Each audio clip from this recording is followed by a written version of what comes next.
What's going on, Yarmouth? It's your soggy correspondent, Scott, here with this week's edition of the Friday Five, where I cover 5 topics that you may want to learn a little bit more about. We're going to be all over town today covering a bunch of really cool things, so sit back, relax, and enjoy this week's edition.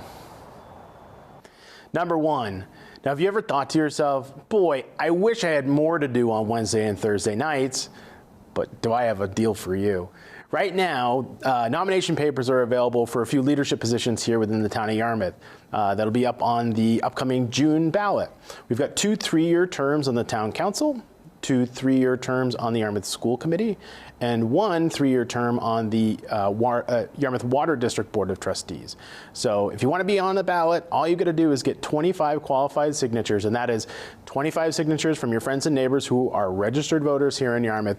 Get those 25 signatures, drop them off to our wonderful Lisa Grant in the town clerk's office, and you'll be on the ballot. Number 2, here at the Transfer and Recycling Center with a quick public service announcement. It's springtime, or almost springtime, right? It means a lot of you may be doing some spring cleaning at home. We're going to have some more information on Free Week that's coming up, and bulky waste collection and all that fun stuff in an upcoming Friday 5. But for now, we're seeing a lot of folks with shredded documents that are being brought to the transfer station. If you're doing that, be sure to make sure you put those scraps into a clear plastic bag. It helps the folks here who are working at the transfer station, but it's even more important for Eco Maine, where we bring all of our household waste to, all of our recycling to, as part of their automatic sorter. It really makes it difficult for them. So if you're going through old documents, trying to clean out the basement, and you're shredding that information, make sure you put it in the clear plastic bags.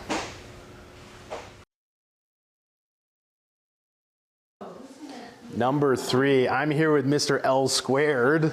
It seems like a local celebrity here, a teacher here at Yarmouth High School, and he's in charge of the robotics team here at the high school, and there's some exciting things happening, some reason to celebrate, it sounds like, and maybe sort of unveiling some of the cool things that are happening here at the high school. Absolutely. So a little club history. So this is year 15 for us, and I was inspired by, during my preparing for teaching, I was a student teacher at BU Academy, and they had both a FIRST program and eventually a VEX program. And so I went down to check in with them, and what I saw, it's like, yes, we need to be doing this. And so I got some support from originally like BIW and a school in Portland. They gave us some equipment, and we started, and due to a bunch of great things happening on that first tournament, we actually qualified for the World Championships our first year in existence. Wow. And it's a self-feeding system, because when you go to Worlds, you get to see the top teams. Yeah, of course, you learn a lot. And it really inspires you to do more. And so we've had a high level of success, if you count things like trophies as success, but it's more than that. Yeah. Like robotics is way more than just the hardware. I imagine it's building the culture within the student body, right? Of really exciting them about STEM opportunities and applications.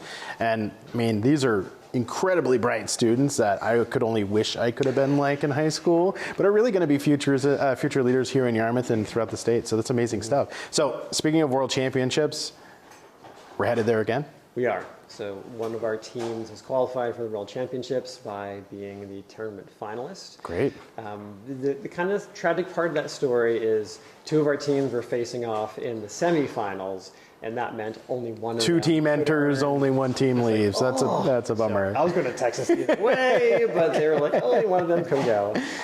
That's amazing. And so I think in a future episode, we'll talk a little bit about the middle school team as well. Are you involved with that as well? Yeah, we help, we connect with them, we scrimmage with them, and we're looking to do more consistent mentoring with them starting next year. That's great. That's amazing. So with that, I think we're going to learn a little bit more about what's going on behind us, because it looks pretty cool. Absolutely. So let's get into it. Yeah.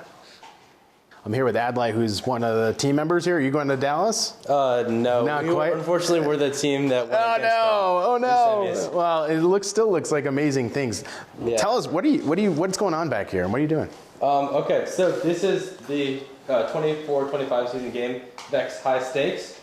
Primary scoring objects in this game are rings and mobile goals. As you can see, these robots have been built to score on these goals, as so. And every ring on a goal counts as a point, but the ring on the top of each goal counts as 3 points. And then there's a hang ladder which will provide an extra bonus at the end of each match. For the most part of this game is primarily driver controlled, so drivers, but the first 15 seconds is all autonomous. The robots are moving completely on programmed code. And you set all the code, you build the robots, or this soup to nuts, you've started from the beginning? Yep. That's amazing, great. So which I assume one of these is headed off, or is this different teams, robots here? Yeah. They're headed to Worlds. That's amazing. And how many people are on your team, or each We team? have 7 people. That's great. That's great. And it takes you all year to build these, code it, do everything like that? However, we have gone through 3 rebuilds this season, so 3 different iterations of the robot. It's really evolves throughout the season, especially as the rest of the world and the competition around us evolves. Great. That's amazing. Well, good work, guys. Thank you. I'm here with Julian, who is part of the winning team, and you're headed to Dallas, right? Yeah, we're off to Dallas after a tough match. That's amazing. And it's so cool and heartbreaking, right, that you had to square off against one of your fellow teams here in Yarmouth. Yeah, that was the toughest match I think we had the entire tournament, and both of us played really well. It was super close. It's going to set you guys up to be really competitive down in Texas. That's amazing.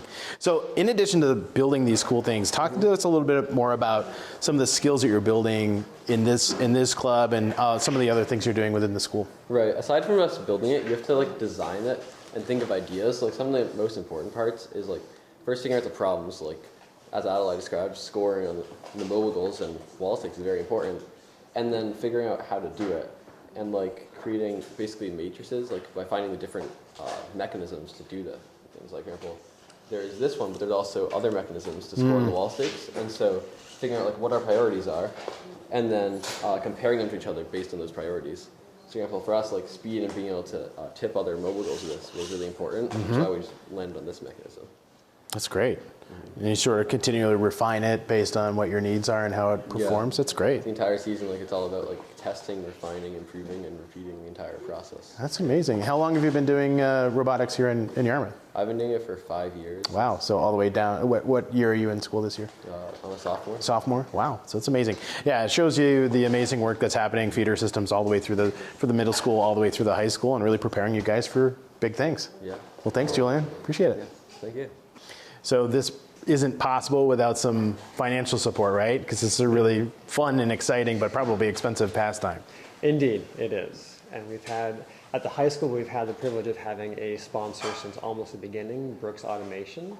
But in addition, we have a freshly formed Yarmouth Steam Boosters group who've been so great. fantastic to work with.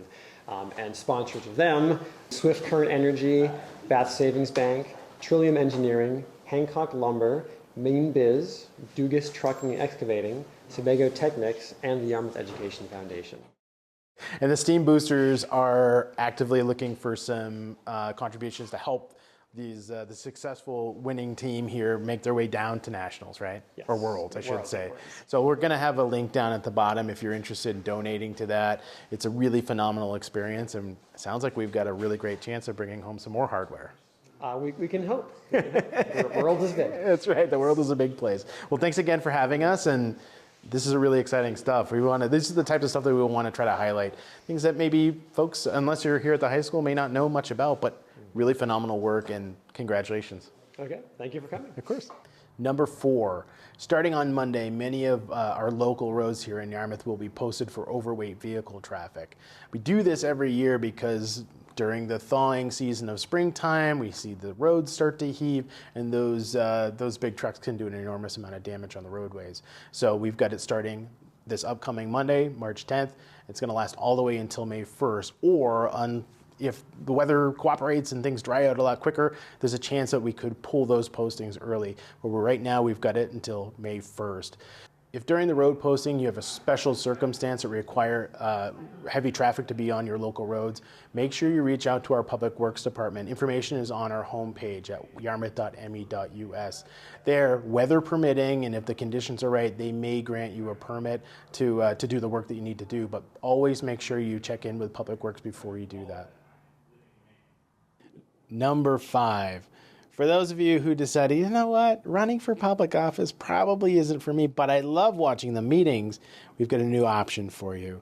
A lot of folks are moving over to streaming platforms, doing less on cable TV. And Sean, who you've met in an earlier Friday 5, and others are working towards new apps for Roku, for Amazon, and for Apple products. So if you have a Fire Stick, if you have a Roku stick, if you've got an Apple TV, any of those platforms will soon have our public access television, hopefully some of our Friday 5s, certainly all of our public meetings will all be available there right on your home screen. So if you've got a smart TV or any of those other Apple, Roku, or Amazon products, you'll be in luck. So there's other things going on too, but frankly, I'm just not smart enough to talk about it, but all kinds of techie things happening behind the scenes to make your viewing experience a lot better at home. And with that, we're going to wrap up this week's Friday 5. Thanks again for tuning in. As always, if you have ideas of things we want to cover, or if there's things that you want to learn more about, don't ever hesitate to reach out. As we've gotten this series going, much more of what we've been talking about are stuff that we've heard from folks in the community, and so we want to hear from you. So anyways, with that, we'll see you next Friday. Have a great weekend.